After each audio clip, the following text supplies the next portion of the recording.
Yeah, welcome everyone to this edition of the SSDP Sensible 2021.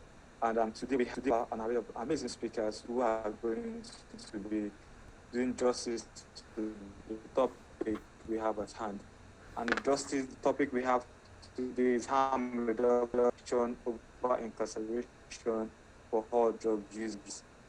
We have Rita Gatonye from Nairobi in Kenya. She works with Voca K. We have Mr. Wilson Box from Zimbabwe Civil Society Organization and is an expert in harm reduction. And we have Mrs. Bernice Apondi among people with drugs. So for the first section, we should have in Rita Gatonye, who is also a community member and assistant. She's also a leading leader.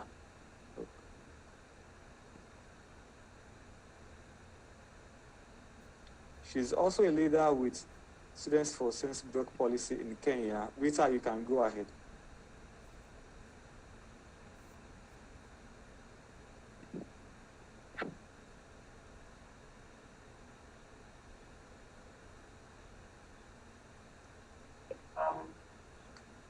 Just a second, Moro, I have to turn one thing off. I have an echo here. Just 1 second.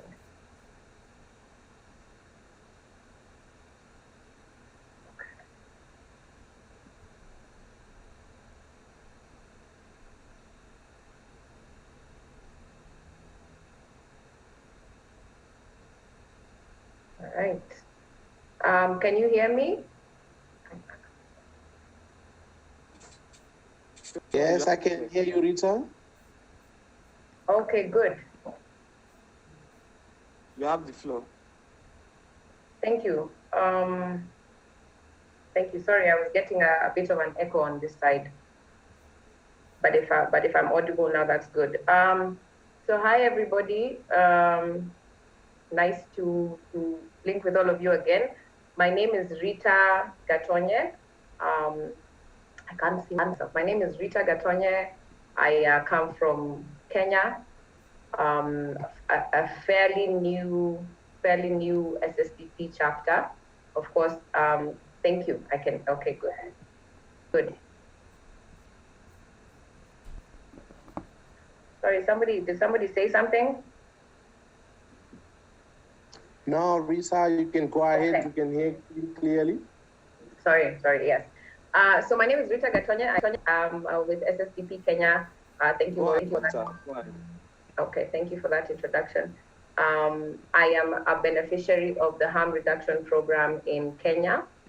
I'm a student at the Catholic University of Eastern Africa, which is a religious institution. So even just being in a harm reduction space is a big deal where we are. In brief, I am. Sorry, I'm hearing here. So just let me turn something off.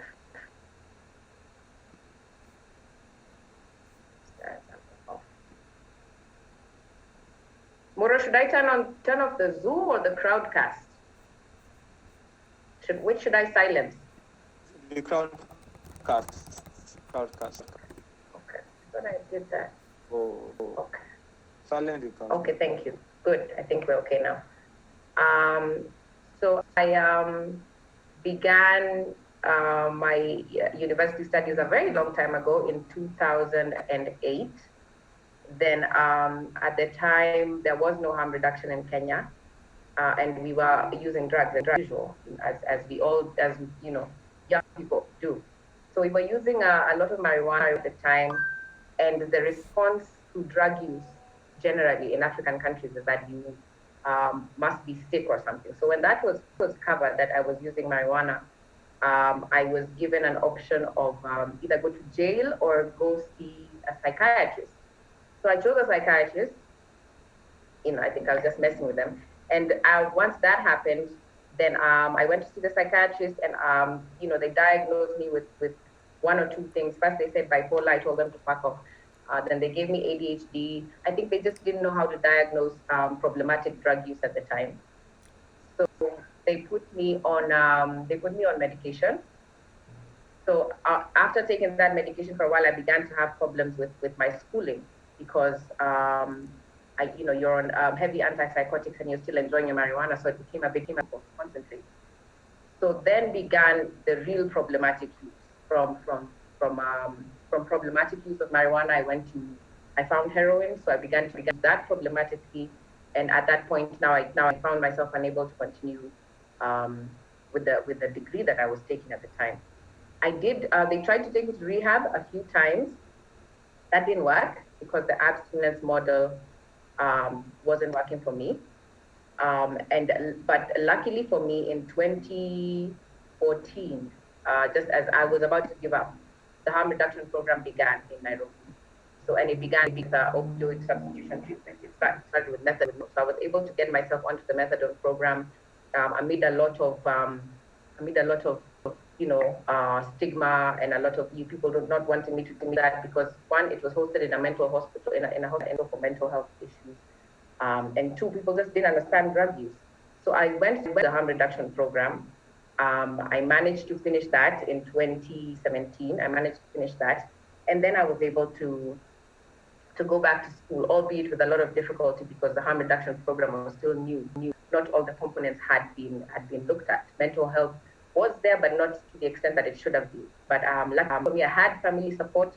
So I was able to push through the stigma and pretty much tell the rest of society to shove it. So that is me in general. So why we are here is to add on to what we already know, which is why harm reduction is better than incarceration for drug users. In my time using heroin problematically, I was arrested at least 4 times. Most of those times I was released after a short while because the police are corrupt. So if you have money, you bribe them. If you don't have money, you go in. So at one point I did go in, and I did have an overdose because there are drugs in the cell. So I did have an overdose, but lucky for me it wasn't fatal. I slept it off and I woke up. That would be the first reason. First reason I would say why harm reduction over incarceration is because I wouldn't be here. I wouldn't be here speaking. I would be in a prison somewhere, or having come out and become a real criminal. The other thing I would say about why harm reduction. Of course, we know that incarceration doesn't work. What incarceration leads to is just more problems. You have a risk of getting even worse. Using in isolation, unsafe practices in there just to be able to feed that problematic youth. Incarceration, the purposes of incarceration already don't serve the purpose that they're supposed to. It's supposed to rehabilitate somebody. How do you rehabilitate somebody who had underlying issues that led them to use drugs problematically if you're not looking at the underlying issues? Incarceration for very many reasons doesn't make sense. It also goes back to why we view drug use as a crime. A crime is a wrong committed against the state, a wrong committed against society. So why would my individual use, which the law is supposed to protect as part of my individual rights and liberties, why would my use pose a problem to the state? That alone doesn't make any sense. And again, if the law is meant to maintain order, then when it fails and order is not maintained, then alternatives need to be pursued. I would also say that the purposes of criminal law, which is where incarceration falls under, is to the biggest purposes is to stop any behavior or conduct that goes against the public interest. The current laws go way against the public interest more than anything else could, more than harm reduction could, because then you have people not getting better, not getting rehabilitated in prison, in fact getting worse off, and then if they are released and when they are released, then now they become they now go into even worse behavior. What I'm told is recidivism. It just doesn't work, and it goes against the public interest, because now they become dangerous to society. Before, they were probably just using for one reason or the other. So harm reduction, which one of whose principles is to look at is to put in consideration the realities that that lead people to problematic drug use, and that make people unable to, to leave those harms, and giving people the agency to make decisions that are best for them, and looking at other models other than the abstinence model, which is what we have mostly here. It's either you use or you don't use. You stop. You stop or you go to jail. And that just doesn't make sense. In addition to what was said yesterday, which I really loved about looking at the intersection of culture and religion, and what that says, and what that says about drug use and other things that are seen as failings, that every solution should come from a place of love.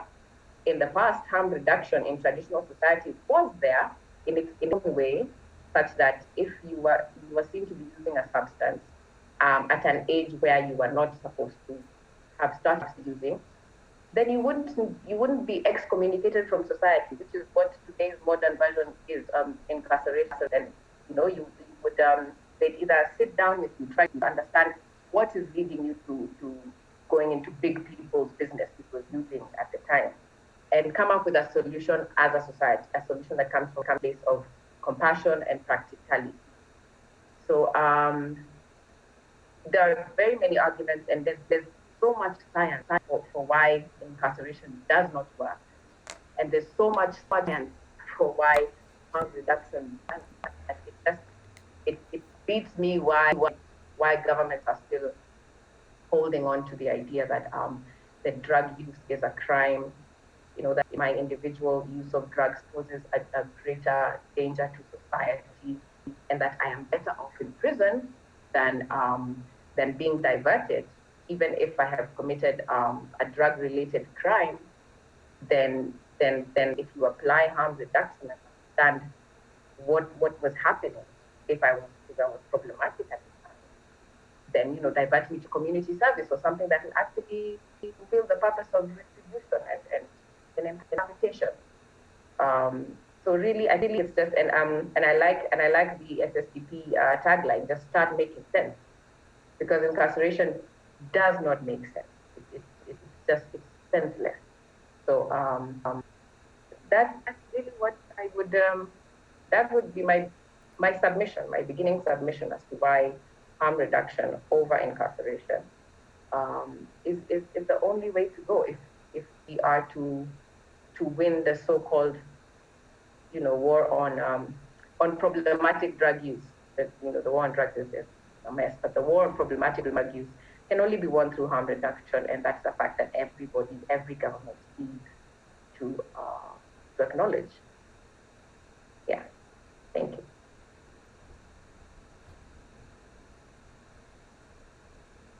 Moro, did I speak too fast, or is it okay?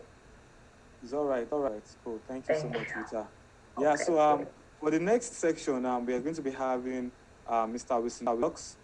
Mr. Wilson Box has experience in the area of harm reduction in and around Southern Africa. He's based in Zimbabwe and has years of experience in volunteering and helping young people grow. He's a drug policy reform expert and harm reduction specialist. He's the holder of Masters in Public Policy, Erasmus University, Netherlands, graduate of GDPP, that's Open Society Foundation, Central Europe University Graduate School, University of Geneva's Drug Policy Reform for Global Health and Diplomacy Program. He's also director at Zimbabwe Civil Liberty and Drug Network. Mr. Wilson, you have the floor. Thank you so much, Moron.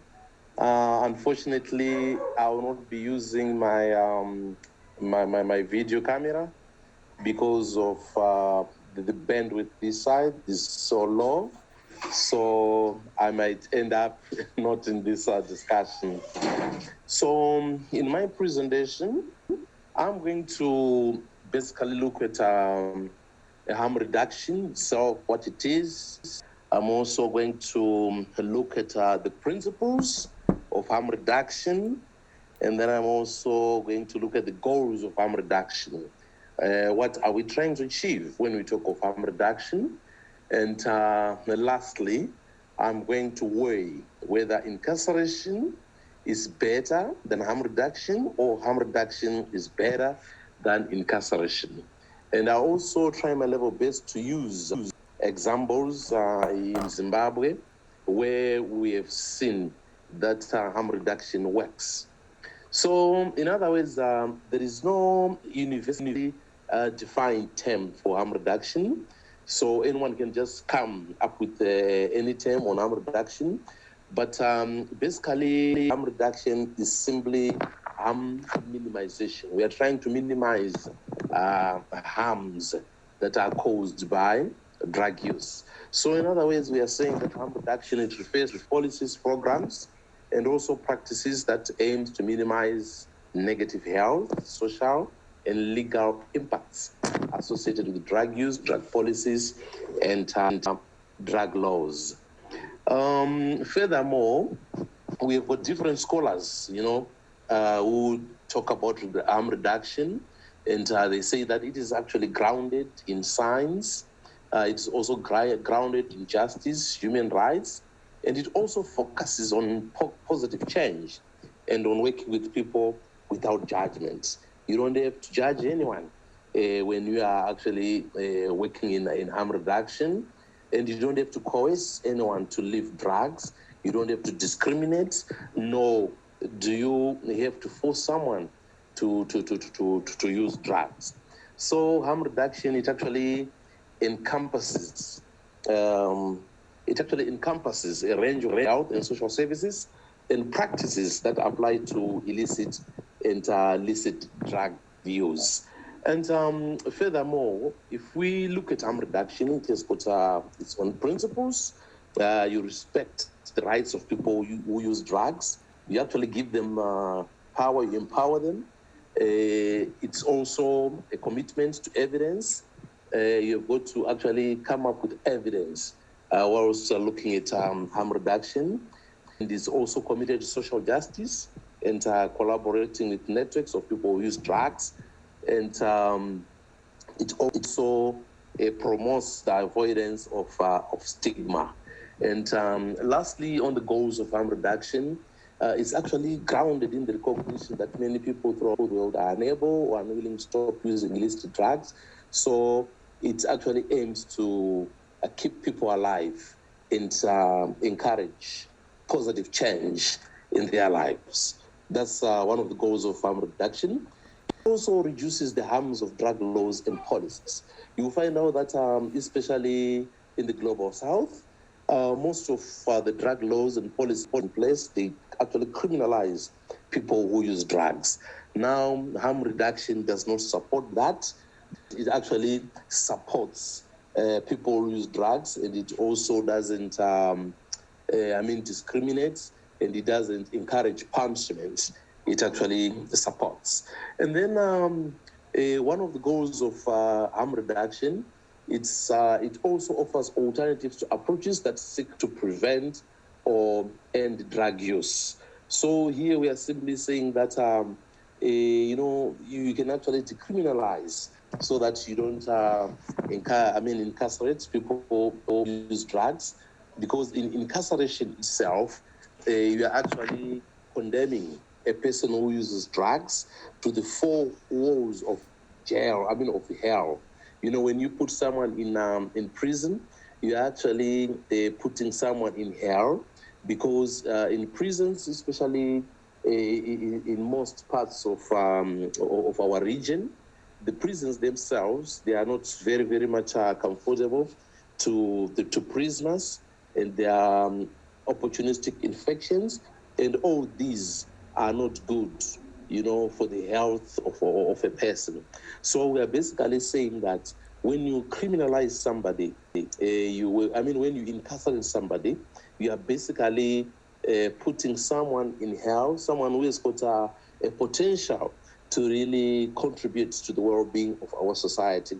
So in other words, we are saying that incarceration itself does not work, because when you incarcerate somebody, you are actually taking away someone's liberties, you're taking someone's freedoms, and you're also taking someone's choices to choose.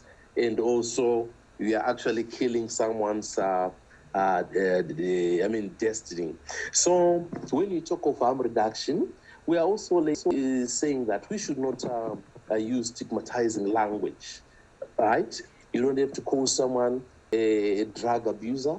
You don't have to call someone an addict, or you don't have to call someone, a junkie or a criminal to some extent. So we are actually saying that harm reduction is so much humane.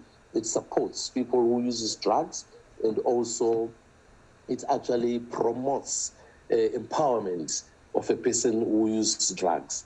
And lastly, harm reduction is so much tailor-made to the extent that it prevents opportunistic infections like HIV, viral hepatitis, tuberculosis, and other opportunistic infections. So if we now say that we want to incarcerate people who use drugs, we are actually putting a harm on their potential. So incarceration, it does not work. I think most of you really agree with me that most of our prisons in the global south, they are not user-friendly. There is a lot of overcrowding. There is also a lot of poverty in terms of looking after people who are in jail. So now, when you incarcerate somebody, you are actually, especially over drug use, you are not doing justice. A very good example is that in my country, Zimbabwe, there is what we call the criminal code. It criminalizes people who use drugs, even for personal use. So you will find out that you might have a medical doctor, right? We're serving the community, we're serving the society, and the doctor is incarcerated, let's say, for about 4 years in jail, or even a year. We have actually killed those who actually rely on the doctor. So we are saying that harm reduction, with its principles, with its goals, its characteristics, it is the only way forward at this moment, especially in the 21st century, where we have got the production of new psychoactive substances on the market. We really need to apply the various policies and programs under harm reduction to ensure that we don't condemn people who use drugs to a life of four walls in the prison. So we really encourage, different authorities across the world to really consider harm reduction over incarceration, because incarceration is also broken down families. It is also broken down societies, and incarceration has turned innocent people into hardcore criminals, because when one is actually put in jail, we find that they might actually go and meet hardcore criminals in there, and you never know what happens there, but when they come out, they are different people altogether. So let's try harm reduction, because it is the best option available to ensure that people who use drugs are actually supported, their potential is also realized, and development comes in our societies when we bring out our engineers, our doctors to society, especially after having been condemned in incarceration. So we are saying that let's have harm reduction as the way to go. Thank you so much, Moron. Thank you so much, Mr. Wilson. That was so insightful, and helpful. And I'm sure most of our listeners have really learned one of the things from what we said. So the next speaker now is Mrs. Bernice. Mrs. Bernice has over a decade experience in harm reduction in and around Eastern Africa. She's a she's a drug policy and human rights advocate in Kenya. She has worked as a consultant in East Africa in areas of drug policy, harm reduction, HIV, human rights, and gender and social policy for more than 15 years. Currently, she is the advisor for research and policy at Boca, Kenya. Ms. Bernice has been credited with creating and supporting national networks of people who use drugs in East Africa previously. She was also a researcher for the Africa Mental Health Foundation. Ms. Apondi holds a master's degree in sociology and a bachelor degree in psychology and communications from the University of Nairobi. Also, she has mentored a lot of young people.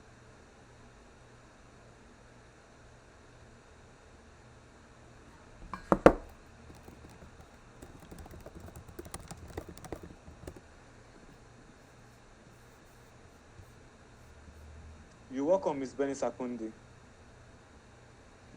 Thank you. I lost you in the last part. I don't know if it's my internet or your internet, but you're back now. Yes, you have the floor. So thank you, Moro, for this opportunity, and thank you for making us being able to share what we do for purposes of learning and also getting the message outside there. To us, it's a form of advocacy. So given what Rita and Wilson has said, I want us to take to a different trajectory and just ask ourselves, how did we get here? That in Africa, we have to compare a healthcare service delivery to a prison, because harm reduction should be a right, a human right for people who use drugs. Just like somebody with diabetes would access drugs, somebody with HIV would access drugs. So is somebody who is using drugs is able to access harm reduction services, the full package. So how did we get here as a continent? It is because of the way we conceptualize drug use. It is because of the way we look at drug users. And it is because of what we call our culture. It is how our politicians are behaving in this generation. Because you find that even though we say services are essential, even though we say that these services should be comprehensive, they are still not available to many people who need it. Just a slight percentage. In Kenya, we are saying that only 20% of people who need these services can access it. Yet we say healthcare is a human right. So how did we arrive here? We are in this position because all are seeing drug use as a criminal behavior. Culturally, Africans, we tend to be punitive. That is what our laws have taught us. And in East Africa, if you look at the drug policies we have, Kenya, Uganda, Tanzania, Burundi, Rwanda, it's all prohibitive. So the moment I see a drug user, I see a criminal. You're already judged, sentenced, and taken to jail in your home before even the police comes. And then the policemen that we have, the criminal justice system, they all use the arrest, the arrest model. Arrest when they come out, arrest to deal with all social problems. So any single social problem that comes up, we tend to solve it by arresting people. But is that going to help? We yet to see, as stated in the year 2010 to 2012, because of drug use, came out when they were treated. We still do not have those statistics. So why are we continuing to do things that do not have evidence, that are not helpful, that are actually making things worse? And then you ask ourselves, do we or do our leaders have the awareness in harm reduction and its benefit? We don't. We have worked with policymakers in East Africa specifically who know very little, let me not say nothing, because I think they have some information about harm reduction and access to healthcare for people who use drugs. And if you would pose a question outside there in a conference room in Africa and ask somebody, if I got a drug user, which is the place to take this person, someone would probably just say, arrest them and make them stop. That is our perception towards drug use right now. And that's why in 2021, when we are having a growing number of people who use drugs, when Africa is being viewed as the next center of explosion for drug use, we are still comparing harm reduction with prisons. It is shocking. And this is how we give our population raw deals. Because what the population deserves to get, they do not get. So how do we get to arrest drug users, take them to prison, instead of not taking them to a facility that requires them to get help? Our policemen are used as government instruments, just to arrest. The policeman is not in a position to understand unless we engage them and tell them, this is what you're supposed to do. The courts are not able to understand until we tell them, this is what is required to be done. So we have a lot of work to do still. That in the criminal justice system, that they become our partners who are able to help us break down the different pillars of harm reduction, step to step, from the community to the clinic, back to society, which now we call resocialization. And the moment we start involving all stakeholders, that is when we are going to talk of, now, we can now talk of a society that is embracing harm reduction. For now, we still have to do a lot of awareness creation. Unfortunately, even to doctors, to medical personnel, to the criminal very well. So a lot of these provisions are within the Constitution, but they are abused by the policemen. Why? Just because of corruption. Just the way Rita was saying, that when you're at 20, it's easy for a rich man to pay and get out than it is for a poor man. So then we have the arrest of people who use drugs, tending more to lean towards people who are poor. And then we are saying the war on drugs is a poor man's war. It is not a rich man's war. Whereas harm reduction is supposed to be embracing everybody in the society. It is easy for a poor person to be arrested. Why? Because a rich man will find their ways out of the court. But are we able to come together as a society and just ask ourselves, how did we get here? Why are we even comparing harm reduction to a prison? I mean, they are not even at the same level. We should not even be talking about this in 2021. When people are dying, there are a lot of new challenges that are coming up. But the public health policies that we have are not commensurate that the challenges that we have, like HIV, hepatitis C, that people who use drugs all suffer when we expose them to the harsh. So it is time, I think, that we bring all stakeholders on board, be it the community, so that we deal with our culture and perception of drug use. It is time we brought our leaders, the people we call gatekeepers. It is time we brought the criminal justice system on board. It is time we brought policymakers on board. And we do that by creating awareness. We do that by advocacy. We do that by, such conferences, inviting them so that we are able to talk about some of these things freely. The public infrastructure, for example, will not allow a drug user to go for harm reduction services. Why? The policemen will arrest them on the way. So if I, for example, was using drugs and I want to go for my medication in the morning, and I met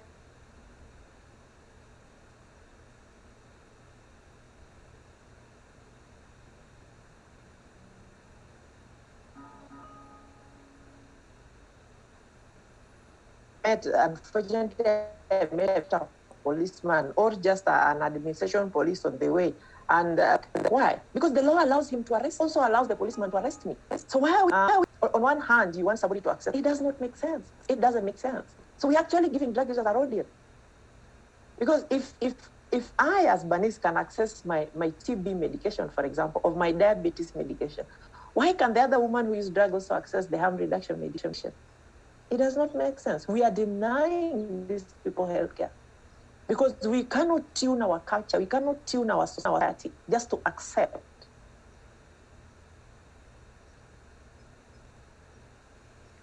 that this population needs healthcare services. So I think it is very good that we start discussing the prison part of it, and how we can get the whole system just to accept harm reduction so that it becomes part and parcel of the society. The way you can go to a clinic and pick your Panadol and pick my family planning pills and pick my SRH drugs. I mean, I go to be tested for TB and any other thing. And let us normalize treatment of people who use drugs in our society, because now this is a social problem that is with us. It is together with the other challenges that are now coming up that we have to face as a continent. So I will just finalize by saying that the drug war is a very old war that we are fighting. But as new challenges are coming up, we have to tweak up our public health policies so that we are in line, we are in tandem with the new development, so that our population do not suffer. And the more we keep changing these laws, the more and more our people find reprieve. And we do not lose young people in the process. And Africa is not going to solve social problems by arresting. A simple social problem, you have to be arrested. And when you cannot pay out because the police is corrupt, then you stay there for as long. If you cannot be extorted, then you stay in there as long as you can. Those are some of the things that we need to really look at when we need to get the whole population of people who use drugs out of fear into accessing harm reduction services. Because the police will only respond to the superior need. And in Africa, this is the political need, right? So how do we make the harm reduction need also a superior need? It's by doing advocacy, it's by getting the word outside there. So that next time we don't have to come back here and start comparing a human right, a healthcare service that is required by everyone to a prison. Thank you very much. Thank you so much for your presentation, Ms. Bernice, Apondi, and that was so real and so true to the African setting. I would like to open the floor for our audience to ask questions, and we already have questions from our audience. And one of the questions says, how can drug policy reform advocates from different countries help each other promote harm reduction for people who use drugs in their communities? I think, Mr. Wilson, you can take that question. How can drug policy reform advocates from different countries help each other promote harm reduction for people who use drugs in their communities? Mr. Wilson, if you can help us with that question. Thank you so much, Moron. I think drug policy activists can actually help each other to ensure that we promote harm reduction in our different constituencies through, first of all, engagements. We should engage, ourselves as activists, and also we should also engage people who use drugs, and then we should also engage the policymakers. I'll give you an example of the Support Don't Punish campaign. It's also a very good vehicle whereby activists are trying to promote a harm reduction in our various countries. And I understand by now it has got more than 150 activists across the world. So those are some of the issues, strategies that can be used.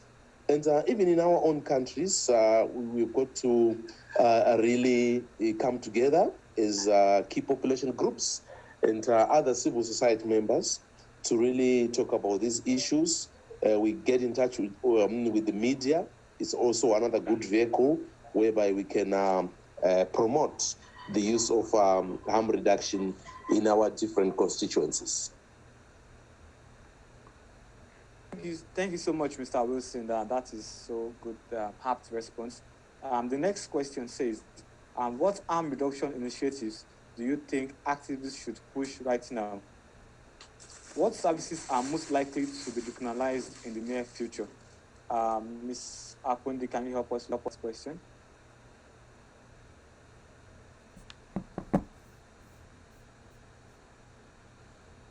According to WHO, the whole package should be delivered by every country that has a population of people who use drugs.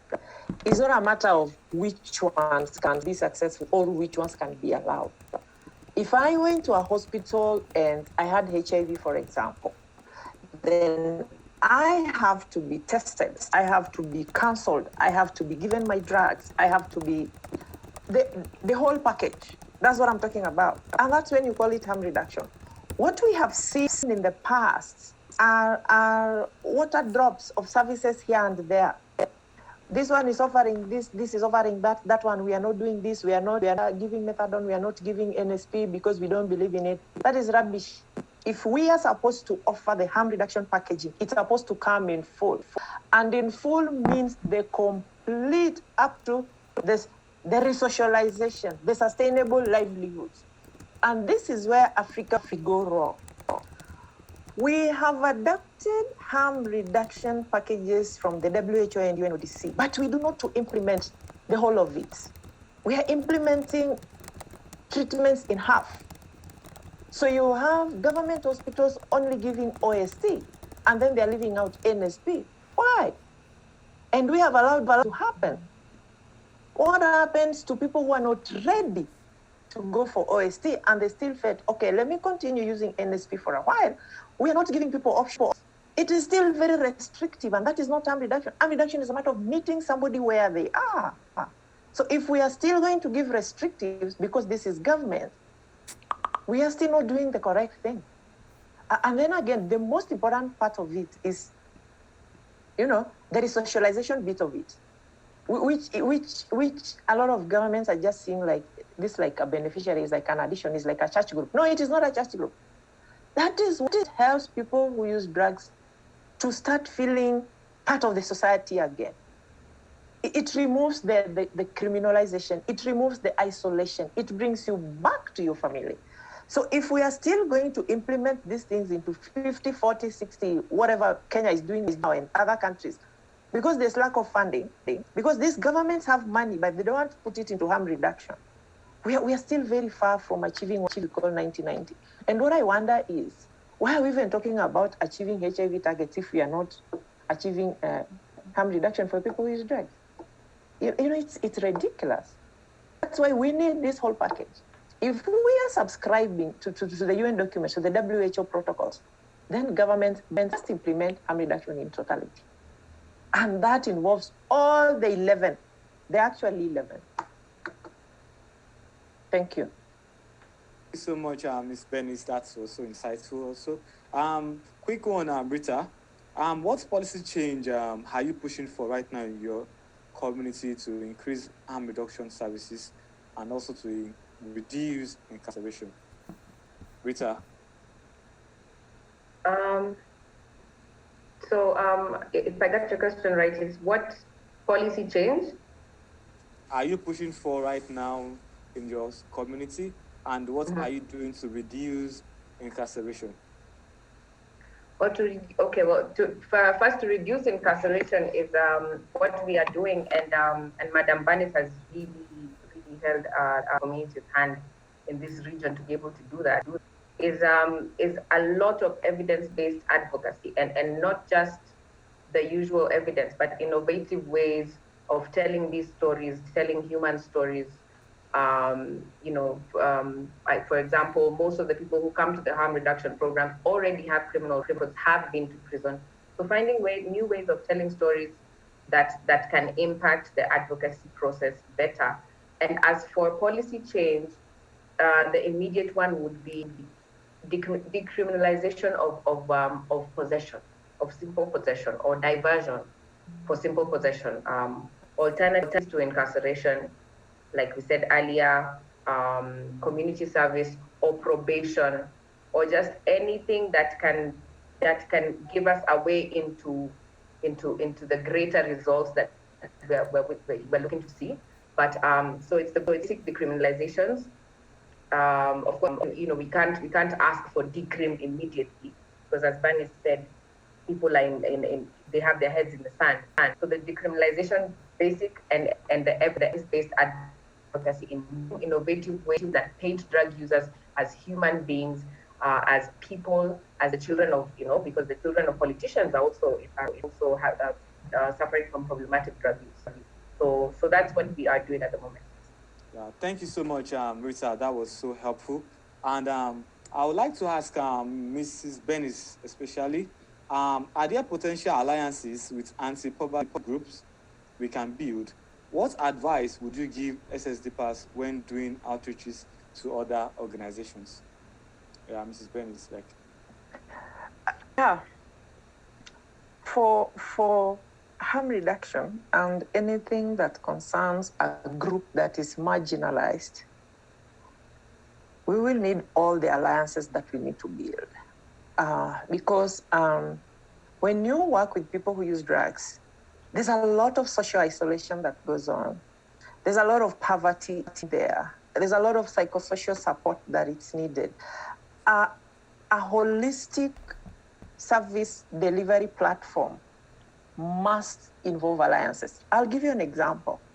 If you have a woman who uses drugs, for example, and she goes for her methadone at the clinic, she will need some income generating activity to be able to get something to her children on the table. She will need some legal support to get her children or whatever from the family. So we have seen a lot of family isolation, we've seen a lot of social isolation, we've seen a lot of psychosocial support, just in form of need for people who use drugs. So yes, alliances are really, really necessary. All community groups must look out for drug user groups, because that way then you bring the community units back together and you just tell this group of people, you are part of us. And that's when life is good. I mean, life is only good when you're together with your people, isn't it? Yeah. Thank you so much, ma'am. Thank you so much. Before we round up, Mr. Wilson, what advice do you have for young harm reductionists? The advice that I can actually give is that we should continue using the mosquito strategy. With the mosquito strategy, I'll give you a very good example. When you want to sleep, and then the mosquito continuously comes to your ear, disturbing your sleep, and you continuously try to flush it away. At the end of the day, the mosquito, I mean, the doors will be opened. So young activists, I really advise them those, and one day, very soon, I think we can actually have our way. Harm reduction will actually be introduced in most countries. Just like what Bernice said, there is still a lot to be done. So there is also great need to network, engage other key population groups and civil society groups to ensure that at least we do have our way. So that is what I've got to advise to the young activists. Just like what we did in Zimbabwe, we now have a drug master plan in place. So the next stage now is implementation. And that master plan, for your own information, really hinged on harm reduction. And we are happy about that. So now what we're going to do, just like what Bernice has been saying, is to teach our policymakers on what are we really talking about when we are talking about harm reduction. So young activists, the war is still on. Let's still knock. And at the end of the day, we'll find our way. Thank you so much, Warren. Yeah, thank you so much, sir. And the final question, in just 2 minutes, Mrs. Bernice, how do you think we can access care and support to people in prisons who need harm reduction? In just 2 minutes, ma'am. In Kenya right now, we already have one site that is offering harm reduction services for people who use drugs. According to many laws, the moment you go to prison, there are some rights that you forgo. And the authorities tend to think that you even forgo the right to medication, which is not true. There should be outreach services for people in prison who use drugs, because we know that drugs are also in prisons. There could be outreach services that civil society are able to do. There could be static services that civil society, even government, is able to put up centers.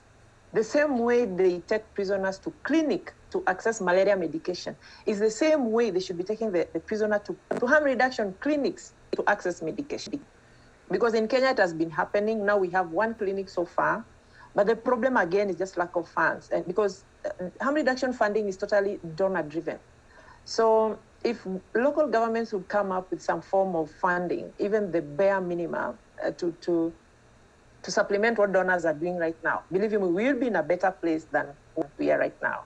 But there could be outreach services that could be done by peers, the outreach services that could be done by civil society organizations, even churches.